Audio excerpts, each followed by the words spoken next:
বারো মাসে দেবীর 12 রূপের একাদশ পর্বে আজ আমরা জানব ফাল্গুন মাসের এক পরম শান্ত রূপের কথা।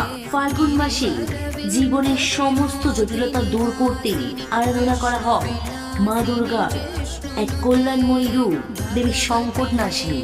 নামের মতোই এই দেবীর মূল কাজ হলো ভক্তের জীবনের সমস্ত ঘোর সংকট, আকস্মিক বিপদ, ঋণ এবং মানসিক অশান্তি এক নিমিষে নাশ করা।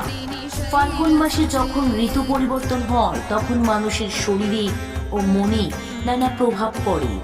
বিশ্বাস করা হয় এই সময়ে মায়ের পুজো করলে সমস্ত গ্রহদোষ এবং জীবনে বড় বাধা কেটে যায়। মা সংকটনাশিনী কোনো উগ্র রূপ নন, বরং তিনি হলেন মায়ের সেই রূপ যিনি সন্তানকে বিপদে পড়তে দেখে পরম মমতায় তাকে আগলে ধরে এবং পথ দেখান।